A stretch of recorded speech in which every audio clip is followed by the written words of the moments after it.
وعلمنا ما ينفعنا وارزقنا ما يفيدنا علما نافعا وبارك بالنسبة للسلام الله سبحانه وتعالى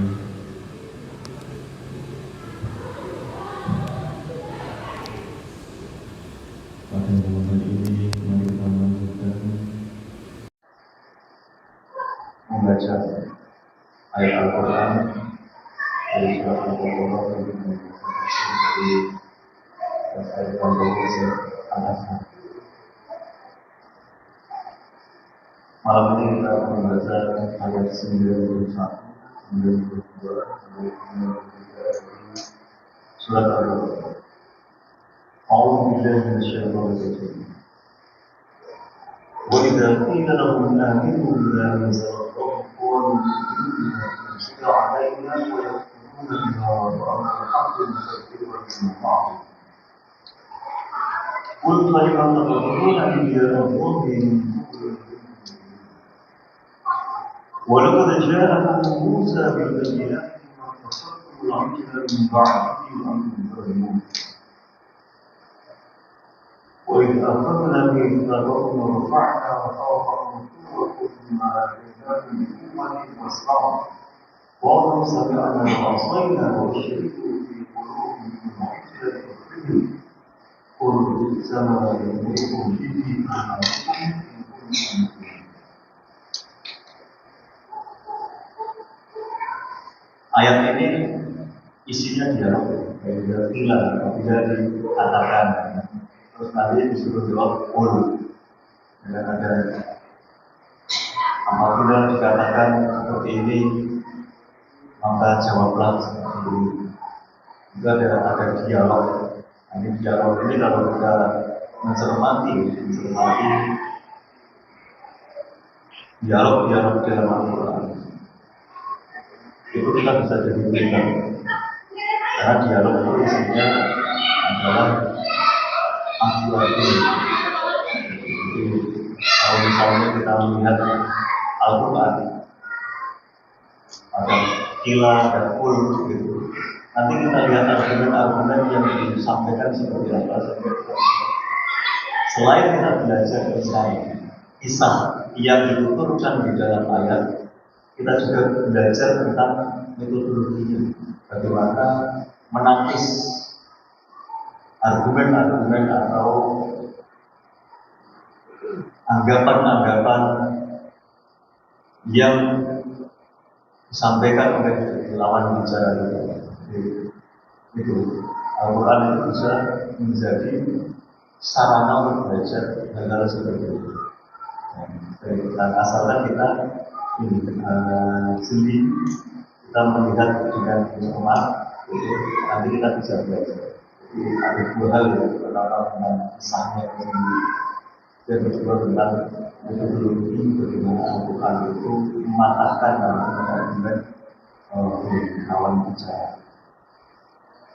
Wa idza qila lahum, dan apabila qila dikatakan lahum kepada mereka itu adalah orang-orang yang hidup sesama dengan Rasulullah SAW. Karena aturan ini kan diturunkan kepada Rasulullah, maka konteksnya adalah hukum itu adalah Yahudi, berarti Yahudi yang hidup di zamannya Rasulullah SAW. Apabila dikatakan kepada mereka, aminu bima anzalallah, aminu bima anzalallah, dengan apa yang diturunkan oleh Allah. Jadi orang-orang Yahudi ini juga didakwahi oleh Rasulullah SAW, disuruh beriman. Tapi apa kata orang Yahudi ketika diajak beriman itu? Orang Yahudi saat itu mencoba untuk mengungguli gitu. Ketika dikatakan dia masuk yang lebih tinggi, pengennya seperti itu. Wa idza qila lahum aminu bima anzalallah, berimanlah kepada apa yang diturunkan oleh Allah. Yang maksudnya adalah Al-Quran. Tidak disebut bima sesuatu anzalallah yang ini anzala menurunkan Allah. Tidak disebut apa yang diturunkan dan kepada siapa. Karena sudah maklum dan diturunkan dan pasti di situ adalah Al-Quran kepada Nabi Muhammad SAW. Orang-orang yang disuruh beriman kepada apa yang diturunkan oleh Allah Subhanahu wa Ta'ala kepada Nabi Muhammad. Mereka mengatakan, mereka menjawab, sudah ada ini. Kami kan sudah beriman. Kami sudah beriman, bima unzila alaina terhadap ma itu sesuatu unzila alaina. Ma itu dimaksud istilah Taurat. Kami kan sudah beriman terhadap ayat-ayat yang diturunkan oleh Allah Subhanahu wa Ta'ala kepada kami. Ngapain kami beriman lagi? Atau mempercayai yang itu kan kami sudah beriman. Itu ini apa namanya? Mu'minu bima unzila alaina. Wa yaquluna bima wara'ahu. Tapi pada hakikatnya orang-orang Yahudi itu walaupun mengatakan beriman, tapi yang kuruna mereka itu tidak mengimani kafir. Kafir tidak mengimani. Kafir itu dari kata-kata Al-Farol atau ini mengikuti itu.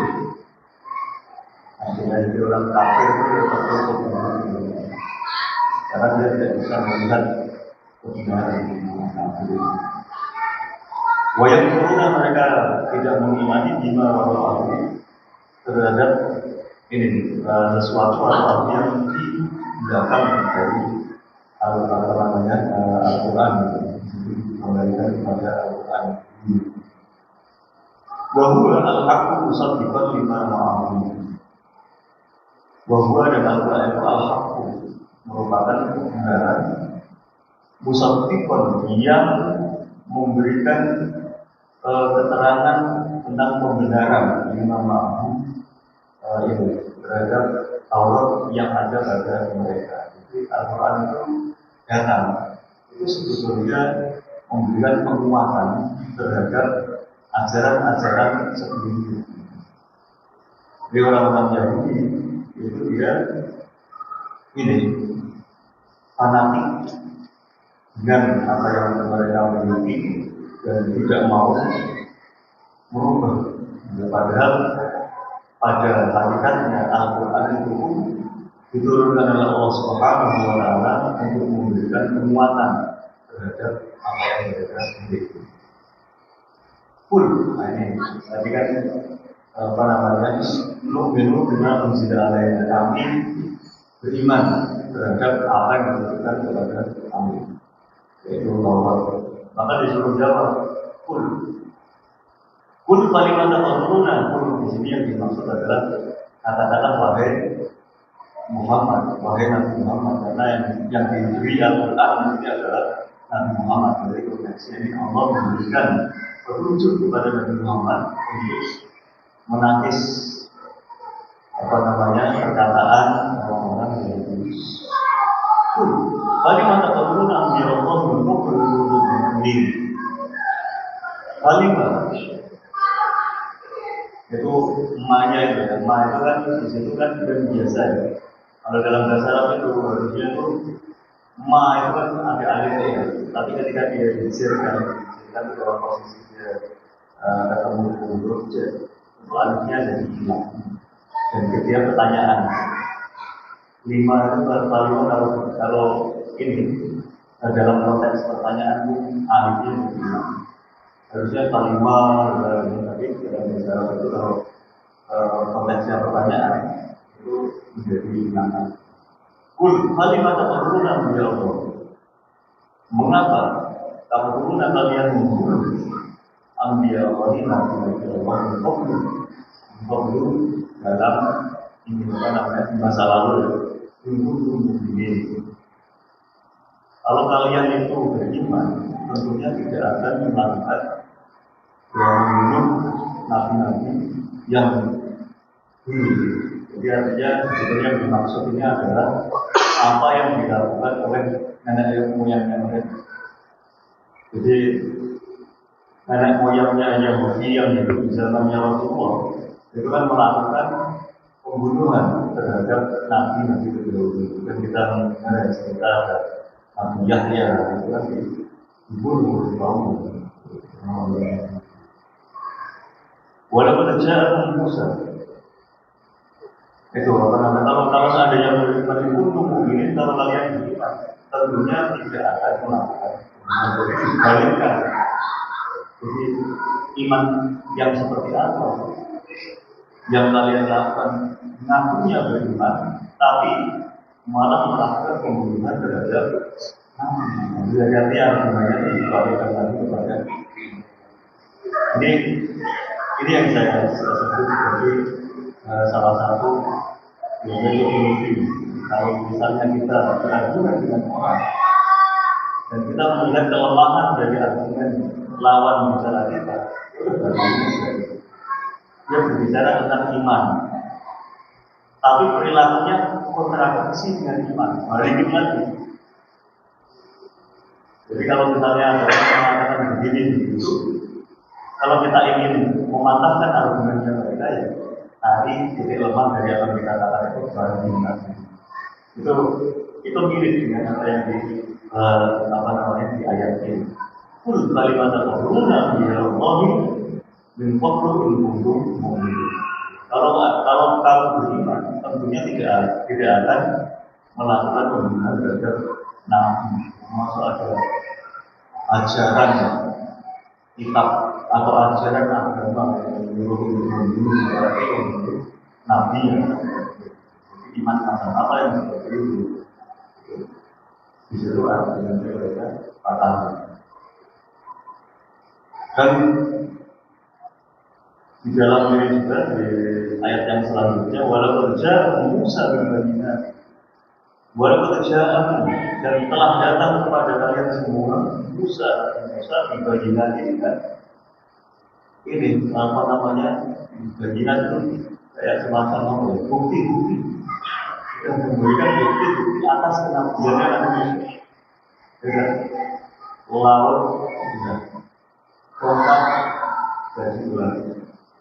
Terus apa namanya minta makan dulu, dikasih dulu mana dan sahur.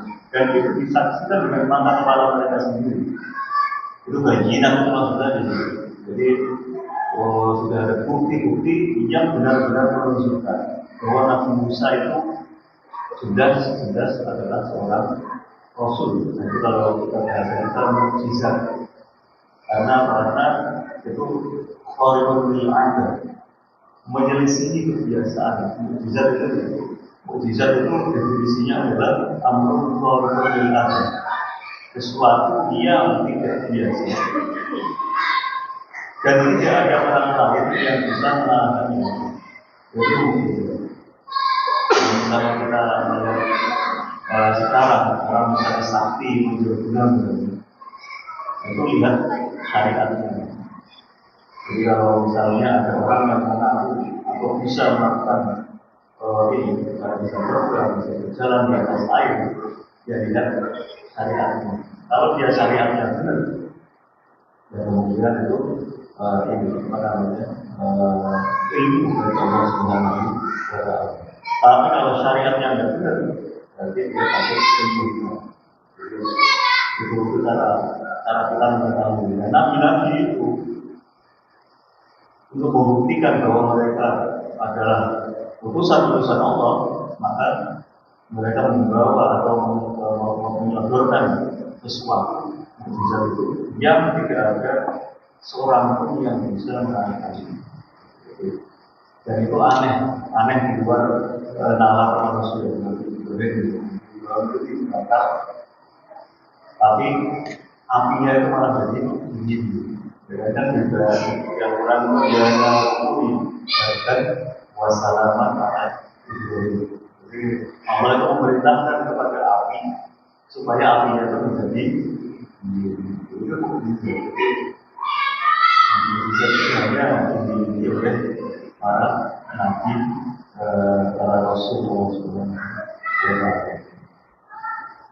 Umat dapat memiliki. Jadi setelah diberikan bukti-bukti yang luar biasa seperti itu, umat dapat memiliki ini, lalu kita patut menjadikan, kalian mau menjadikan Al-Islam itu anak sapi, ya, Mereka kan menyembah itu yang seperti emas itu waktu itu. Sudah melihat bukti-bukti yang luar biasa seperti itu. Ada juga cuma bisa apa namanya ngomong apa gitu, ada suaranya. Jadi bagian itu ada suaranya gitu, itu dianggap sebagai Tuhan. Jadi itu orang-orang yang begitu. Padahal sebelumnya itu melihat bukti-bukti itu kan ditinggal Nabi Musa. Waktu Nabi Musa dipanggil oleh Subhanahu wa Ta'ala untuk mengajar di gunung Sinai. Nah mereka Nabi Musa selama 40 hari dipanggil oleh Subhanahu wa Ta'ala di Sinai. Untuk Sinai itu kilometer. Kalau sekarang ada tanda-tanda yang dulu ya, berluaran dalam Musa seperti apa, tapi Nabi Musa dipanggil ke situ. Nah, ketika umatnya itu ditinggalkan, malah mereka menyembah tidak masuk ini sebagai apa namanya cara untuk mematahkan argumen mereka. Apakah yang seperti ini itu menggambarkan keimanan? Tadi kan mereka mengatakan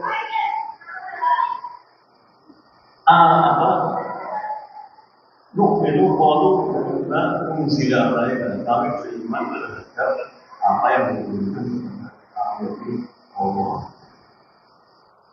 Wa antum dzalimun, dan kalian semua yang orang lebih dzalimun untuk telah berbuat berdolim itu ini.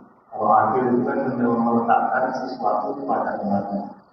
Lawan dari akil itu adalah dzalimun itu berarti melakukan atau meletakkan sesuatu tidak pada tempatnya itu dzalimun. Dzalimun artinya ini berarti satu apa istilahnya ya, kejahatan. Jadi dia disuruh apa namanya sudah diberikan bukti. Harusnya orang yang setelah melihat bukti itu harusnya semakin kuat imannya. Nah ini orang sudah menyaksikan bukti-bukti yang nyata, ternyata melihat bagian ada suaranya aja disembunyikan. Gitu. Jadi keimanan mereka itu bukan apa namanya bukan keimanan yang sesungguhnya. Jadi ini bukti-bukti itu mematahkan argumen mereka, dan ini berlapis. Al-Quran itu memberikan argumen-argumen yang berlapis sehingga tidak bisa ditolak lagi. Tadi satu, terus dua, ini sama-sama lagi. Wa idza akhadna mitsaqakum wa rafa'na fawqakum al-tur ma atanakum wa tasma'un qalu sami'na wa 'asayna. وَشْرِكُوا فِي قُلُوبِهِمْ الْعِجْلَ بِكُفْرِهِمْ قُلْ بِئْسَ مَا يَأْمُرُكُمْ بِهِ إِيمَانُكُمْ إِن كُنتُم مُّؤْمِنِينَ. Nanti kesimpulannya ada di terakhir. قُلْ بِئْسَ مَا يَأْمُرُكُمْ بِهِ إِيمَانُكُمْ. Itu nanti ini setelah ini argumen-argumen dikatakan nanti disimpulkan di akhir. Wa ta'awna mitsaqahum, dan ketika ini apa namanya kami mengambil mitsaq sumpah kepada kalian semua. Wa rafa'na fawqakum tur. Wa rafa'na fawqakum tur. Wa rafa'na, dan kami mengangkat fawqakum di atas kalian tur. Gunung Sinai. Jadi itu dari Israel itu saking kebenarannya itu yang mau ini maka istilahnya itu dijatuhi gunung. Itu baru fakta dengan mengangkatkan itu tapi nggak jadi. Berubah adalah berubah dibuat semua. Berubah adalah berubah peganglah karena adalah dan dibuatin dengan kuat. Wasmaul dan ini namanya dengarkan ya. Jadi dengarkanlah saja, diperhatikan dan lain sebagainya. Apa yang dikatakan orang Yahudi ketika disuruh mendengarkan dan memperhatikan qalu sami'na wa ata'na. Kalau di kita, orang kita kan sering diajari sami'na wa ata'na. Orang Yahudi sami'na wa ata'na. Sami'na, kami mendengar, wa ata'na, dan kami mendengar. Itu berani-beraninya dia ngomong kayak gitu. Jadi kepada Nabi, qalu sami'na wa ata'na. Kami mendengarkan apa yang kata-kata itu. Jadi kan ada nabi. Jadi tidak cuma Nabi Musa. Jadi orang-orang Yahudi ini melakukan yang seperti itu tidak hanya kepada Nabi Musa, kepada nabi-nabi yang sebelumnya juga seperti itu. Kami mendengarkan perkataan wasoina amroka, dan kami mendurhakai amroka perintahmu. Itu. Jadi luar biasa lagi. Tidak bisa dibayangkan bagaimana kedurhakaan orang-orang Yahudi kepada nabi-nabi. Wa'usyribu fi qulubihim al-ijla bi kufrihim. Ini Al-Quran itu pakai bahasa-bahasa yang kalau kita belajar tentang sastra, bahasa yang dipakai Al-Quran itu bahasa yang sifatnya kalau bahasa Arab isti'arah itu meminjam. Wa'usyribu fi qulubihim al-ijla. Wa'usyribu, dan dituangkan, diminumkan, syaribatarnya meminum. Wa'usyribu berarti diminumkan atau dituangkan di dalam hatinya. Al-Islam itu yang bekerja tadi. Jadi seolah-olah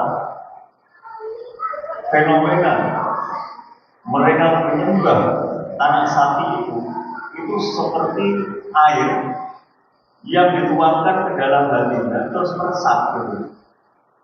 Jadi akhirnya mendorong mereka untuk melakukan aktivitas dengan menyembah anak sapi. Nah ini bahasa Al-Quran berusyriku.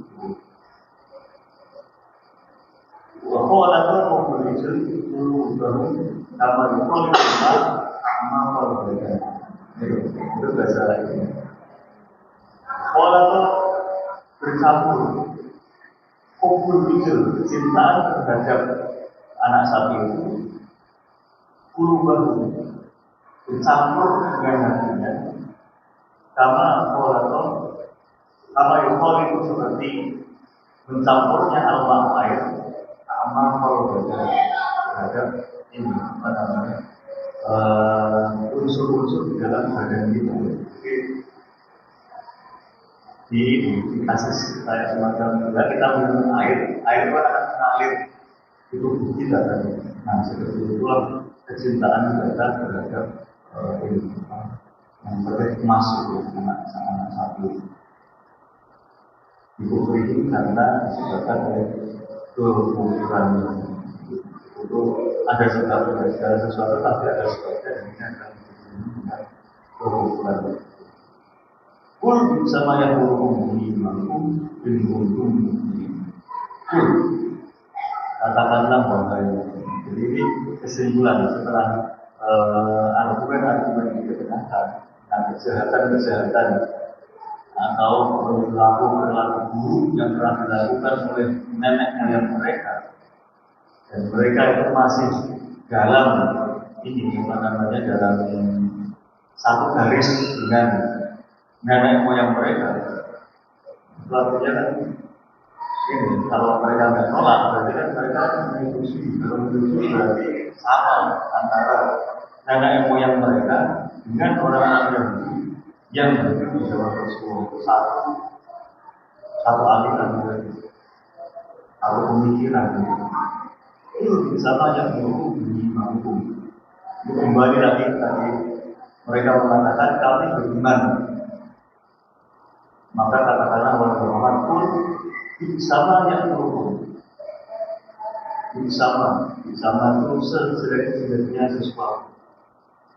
Yang menurut iman, yang memerintahkan kepada kalian semua di kepada maha tadi sesuatu. Iman kalian semua untuk kalau misalnya apa yang kamu lakukan itu tadi hal-hal yang kejahatan, kejelekan, perilaku dan sebagainya kalian lakukan itu tadi. Kalau itu muncul dari perintah karena adanya iman, maka iman itu adalah iman sejelek-jeleknya. Ini sesuatu iman. Maksud iman dulu tadi membunuh para nabi, terus aminah wa asolina, terus ini apa namanya setelah mendapatkan keterangan dalam bukti-bukti, itu malah menyembah ini anak sapi. Jadi kalau iman ini mendorong untuk melakukan itu, maka sejelek-jelek imanlah yang akan memiliki. Kul sama yang ini imankum kuntum itu kan. Jadi kira-kira apa namanya cara kita memahami ayat-ayat Al-Quran itu seperti itu. Ulang lagi bahwa kita melihat sekitarnya dan kita juga melihat gaya bahasa Al-Quran dan bagaimana Al-Quran mempunyai cara atau metodologi dalam mematahkan argumen. Di sini di dalam tafsir ini itu Syekh Tantowi itu memberikan satu tips. Kalau seandainya ada seorang pengacara, lawannya muhamiyan balilhan kira-kira al-khusumah bisa Al-Quran dengan al-Qadim summa hudiya ila sibati hadhihi al-ma'ani allati tahtalifu fi al-jari wal makruh lama wasi'ahu fi adaiha al-'am al-'am fi hadhihi al-kalimah ولعله بعد ذلك لا يأتي بما حولها من إشارات وفراسات وآداب وأخلاق. Saya terjemahkan itu. Lawannya muhamian, kalau seandainya ada seorang muhami pengacara memang pekerjaannya itu dia membela. Muhami balifan yang lihai wakil-wakil dalam khusumah dan dia dalam satu argumen. Jadi saya Al-Quran di kalau dia mau memakai cara-cara Al-Quran, dia ilahi sudah bagi ma'ani, lalu dia bisa memahami bagaimana cara menjalankan Al-Quran dalam kasus ini. Lama masih abu diadainya Al-Quran yang begitu tadi, maka dia itu akan memperoleh satu ini inspirasi lah. Wala'allahu ba'da dzalika la yakfi bima hawlaha min syaratin wa satin dan dia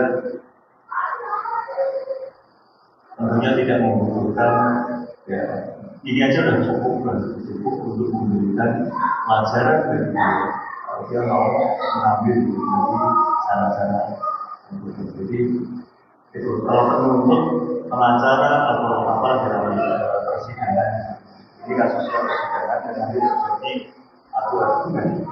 Nah, kalau cara-cara Al-Quran yang dipakai oleh orang-orang yang punya profesi di bidang hukum itu, maka itu akan menjadi pengacara yang hebat, menjadi penuntut juga yang hebat, ya. Untuk di dalam menyampaikan argumen-argumen sehingga dia susah untuk dipatahkan dari itu ini. Dari ayat ini kita bisa menginspirasi dalam hal ini ya, orang-orang yang profesi di bidang hukum itu bisa mengambil contoh.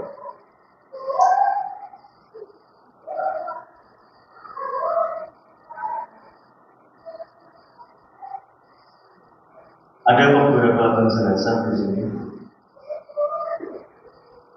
Wa ma'na Al-Quran musaddiqan lima ma'ayahu. Apa yang dimaksud dengan bahwa aku musaddiqan? Musaddiqan atau menguatkan, membenarkan. Itu annahu yadullu ala nubuwwati an-nabi sallallahu alaihi wasallam. Yaitu bahwa Al-Quran ini menguatkan ajaran dalam Taurat, di mana di dalam Taurat itu ada kabar, ada berita tentang kenabian Muhammad sallallahu alaihi wasallam. Wa bihadza kana mu'ayyadan bi Taurat allati basyarat Nabi sallallahu alaihi wasallam. Dan ini menguatkan apa yang ada di dalam Taurat, yang dimana dalam Taurat itu basyarat Nabi, memberikan kabar gembira tentang kedatangan Nabi Muhammad SAW. Wa dzakarat lahu nu'utan la tanṭabiqu illa. Dan di dalam Taurat itu ada penyebutan nu'utan, sifat-sifat la tanṭabiqu yang tidak mungkin diterapkan, tidak mungkin cocok illa alaihi, kecuali kepada Nabi Muhammad SAW. Jadi orang-orang yang membaca Taurat, saya nggak tahu Taurat itu sekarang ini masih ada. Karena kita coba di Google itu nggak ada mungkin. Kitab Taurat itu di dalamnya itu ada penyebutan tentang bahwa nanti akan datang Nabi Muhammad SAW. Dan sifat-sifatnya itu sudah disebutkan di dalam Taurat tersebut. Maka orang-orang yang mengimani Taurat itu dia sudah tahu. Contohnya ya, seperti yang pernah saya sampaikan dulu di berita. Atau ini ya orang-orang terdahulu kalau misalnya saudaranya Khadijah yang namanya Waraqah bin Nawfal itu yang kitab lama, dan di dalam kitabnya itu juga ada ini penyebutan tentang sifat-sifat dari Nabi Muhammad. Nah, musaddiqan yang dimaksud di dalam ayat itu berdasarkan penafsiran dari Syekh Al-Nawawi itu adalah ini salah satunya adalah atau yang paling utama adalah menyebutkan tentang akan diutusnya Nabi Muhammad. Nah, sebetulnya di sini ini yang sebetulnya membuat orang-orang yang begitu tidak mau beriman, karena mereka nanti akan telah tidak mendapatkan apa-apa, seperti yang kita sebutkan di pertemuan sebelumnya bahwa ini mereka orang-orang yang mengharapkan Nabi yang berikutnya itu dari anak buahnya Nabi Ishak.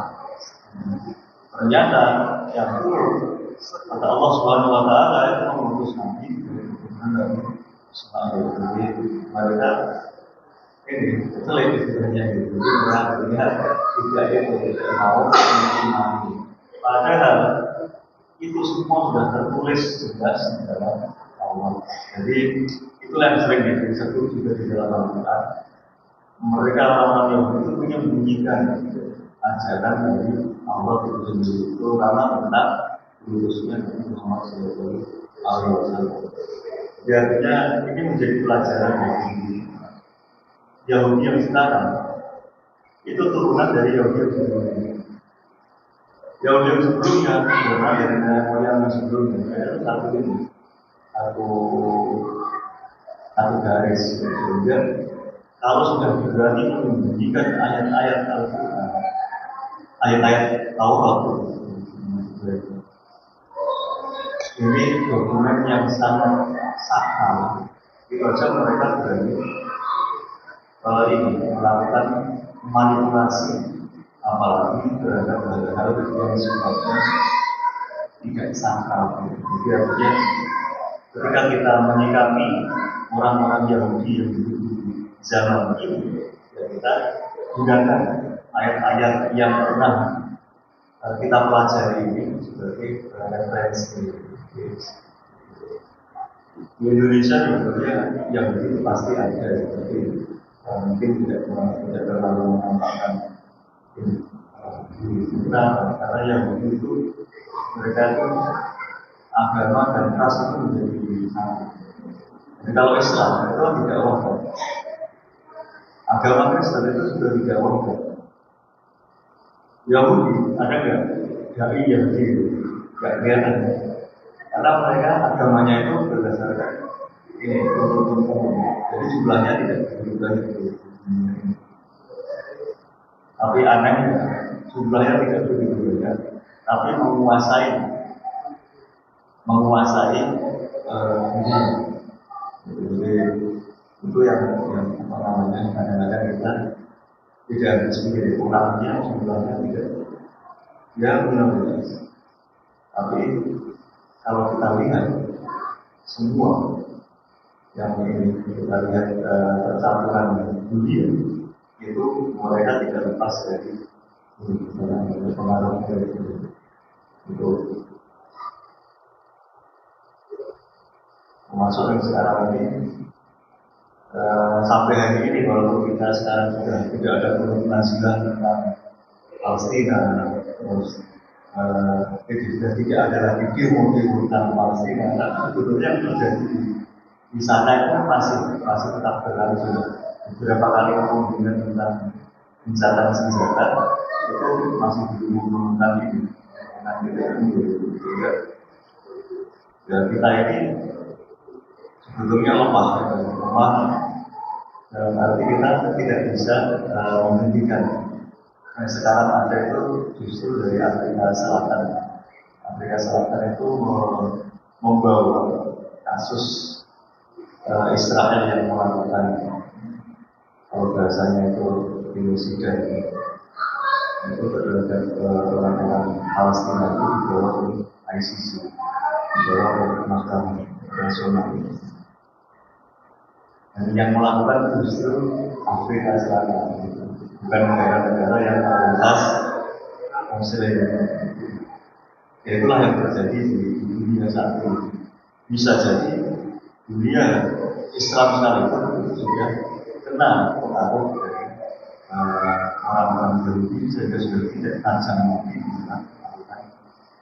melakukan respon terhadap aksi-aksi yang dilakukan Yahudi. Itu fenomena saat ini. Jadi ketika kita membahas tentang ini ayat-ayat yang berbicara tentang Israel dengan umat Yahudi, itu kita juga introspeksi juga tentang diri kita, bagaimana kita ternyata sekian banyak itu tidak berdaya hukum internasional, terus mekanisme internasional seperti Dewan Keamanan itu semuanya sudah umum, jadi semuanya tidak memompan atau menghentikan apa yang dilakukan oleh Israel saat ini. Jadi mungkin ini pelajaran bagi kita semua, bagi kita melihat bagaimana orang-orang Yahudi dari sejak dulu mereka berani melakukan manipulasi dari ayat-ayat Taurat. Mereka juga berani melakukan ini aksi-aksi, jangankan manusia biasa, nenek moyangnya mereka itu melakukan pembunuhan terhadap para nabi. Dan itu kayaknya itu Mahfil Abad itu apa yang ada di dalam nenek moyang orang tua itu akan menurut kepada anak. Itu tuh rumusnya Mahfil Abad itu karena kalau bahasa dunia gen itu akan menurun. Nah, gen yang pernah membunuh para nabi itu menurut kepada yang sekarang. Jadi artinya kalau nabi saja mereka berani, orang-orang biasa pasti lebih berani. Ayat-ayat seperti ini memberikan penjelasan kepada kita tentang karakter. Jadi ini orang-orang Yahudi kita harusnya kita itu mempunyai sikap yang jelas seperti ini. Tapi sayangnya dari saya jadi sayangnya kita itu hingga hari ini hanya sibuk dengan video gitu ya. Termasuk Indonesia membaca artikel tentang bagaimana Malaysia ilmunya kuat juga, tapi apa yang dilakukan secara real itu juga tidak ini. Malaysia itu lebih duluan daripada Indonesia, ilmu dan macam dan sebagainya bisa digunakan. Itu pun ini aksi-aksi nyata yang dilakukan itu juga tidak begitu ada. Artinya pertanyaan siapa yang mengharapkan tadi